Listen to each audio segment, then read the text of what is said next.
Salut, je m'appelle Lutfi Hamadi, je suis fondateur de Wallah Weekend et le projet Ecolibri fait partie des projets de Wallah Weekend. Chez nous, on veut toujours répondre à des problématiques sociales par des solutions économiques.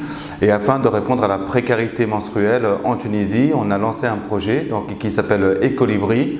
L'idée, c'est de faire produire des serviettes hygiéniques lavables par des femmes rurales afin de créer des emplois dans des régions et garantir aux jeunes filles du pays et aux femmes également donc une hygiène intime.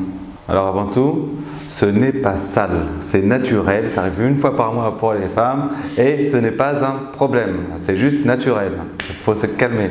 Donc l'idée de la précarité menstruelle, elle n'est pas seulement propre à la Tunisie, en effet il y a eu des manifestations en France, mais il y a également des mouvements par exemple en Amérique du Nord, dans les universités et même dans les prisons qui se lancent justement pour garantir aux personnes qui ont un niveau social assez modeste d'avoir accès donc à l'hygiène intime. C'est un droit normalement et même à l'étranger en effet c'est une question de prix.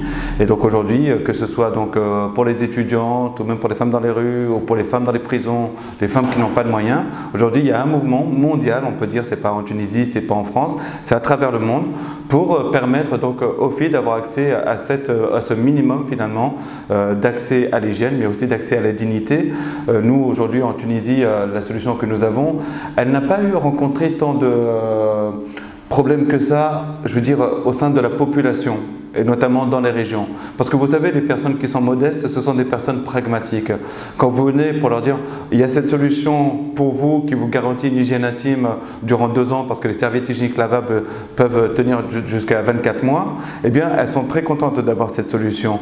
Les problèmes que nous avons eus, c'est surtout plutôt à la capitale, avec ceux qui vivent du mythe d'un pays développé et qui ne veulent pas être face à cette réalité de la précarité.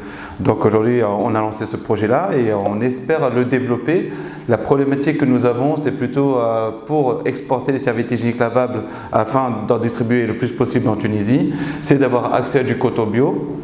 C'est pour ça que nous lançons un appel, c'est que si vous êtes dans l'import-export et que vous connaissez donc des producteurs ou des importateurs de coton bio, faites-nous signe, on en a vraiment besoin parce que pour avoir une certification pour exporter les serviettes hygiéniques, il nous faut du coton bio et plus on pourra exporter de serviettes hygiéniques lavables et plus on pourra en distribuer en Tunisie. Vous savez, toutes les solutions que Wallah Weekend développe reposent sur 3 axes.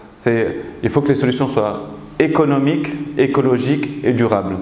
Quand il s'agit d'autonomie des écoles, d'autosuffisance alimentaire, nous choisissons toujours des solutions qui sont écologiques. Parce que l'écologie, ce n'est pas un confort, ce n'est pas un état d'esprit, c'est une réalité à laquelle il faut se soumettre partout dans le monde et en particulier en Tunisie. On voit très bien la question de la pollution en Tunisie et aussi l'inertie de l'État face à ça. Et c'est très important que les citoyens finalement relèvent ce défi de trouver des solutions qui sont économiques, écologiques et durables pour répondre à des problématiques sociales. On dit que les règles c'est quelque chose de naturel, mais ce qui n'est pas naturel, c'est la souffrance que vivent celles qui n'ont pas accès à l'hygiène intime. Il ne faut pas oublier que ce n'est pas juste une question de confort. Quand une jeune fille ou une femme est obligée d'utiliser du tissu usagé ou bien du papier journal pour son hygiène intime et que finalement elle vit avec la peur toute la journée de remarquer qu'elle a ses règles, c'est de la souffrance au quotidien. Et c'est d'ailleurs, il faut le préciser, le défaut d'hygiène intime est une des principales causes de déscolarisation des jeunes filles dans le pays comme la Tunisie.